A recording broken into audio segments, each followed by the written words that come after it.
What's going on, y'all? Jeremy here with a different kind of video than what I normally post, and I've seen this all over the internet, all over YouTube, all over Instagram, all over everything, and everything that I have seen on it, they are leaving out some of the biggest things that I think need to be talked about.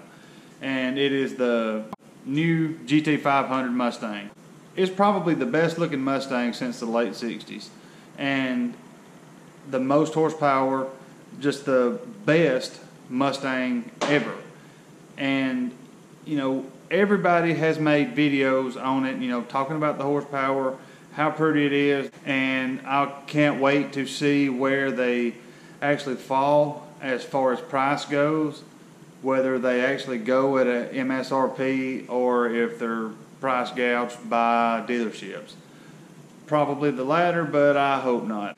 It is the most powerful, best Mustang that has ever been produced by Ford, and this video isn't to talk about the specs. Like I said, the main thing that I want to talk about in this video is the transmission of the car. The Mustang has a dual clutch transmission, and that is something that I have been waiting on and wanting, and one main reason why I haven't bought a newer sports car, American sports car. If I went and bought a brand new American sports car today, it would be a straight shift. I just like being able to control the shifts and the feel of the shifts in a straight shift. And you know, I know an automatic's faster, but I just would buy a straight shift. And it's just because dual clutch wasn't an option in American sports cars, affordable American sports cars.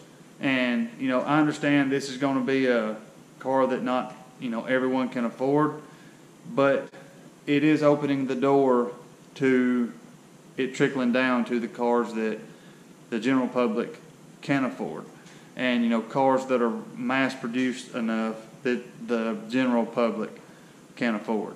You know, the 10-speed automatic transmission in it is the same transmission that GM and Ford worked together to come up with. Was in the new Camaro Z01s, and you know, in first time Ford seen them was in the Raptor. So the deal with the dual clutch transmission, it is an automatic shifts instantly. We're talking milliseconds compared to a regular, you know, torque converter automatic transmission.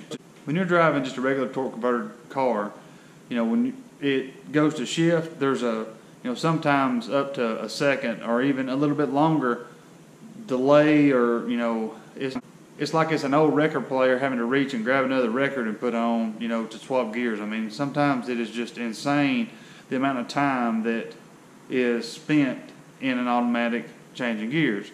And you know, a lot of people that doesn't matter, but the people that's going to spend the money on this car and the people that's going to enjoy this car, and probably the people that is watching this video, it does matter.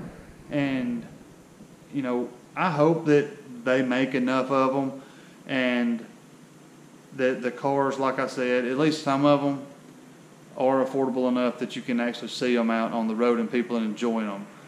You know, the ZR1 Corvettes, when you know they come out the beginning of this year, they was, you know, $140,000, and you know, you can build a 750 horsepower car for, you know, a small fraction of that. You know, you're talking supercar McLaren prices at that price point, and it's something that I have been waiting for an extremely long time.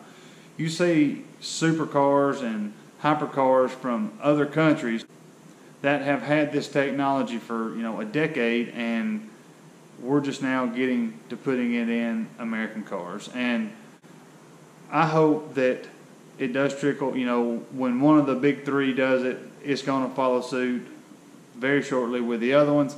They have had the technology and the means and the money and all that to put them in there before now. They just haven't, and I'm not 100% sure why I'm going to say price, but I can't wait to see them on the road and to be able to see one in person, feel one in person, and not watch it from one of Ford's promotional videos.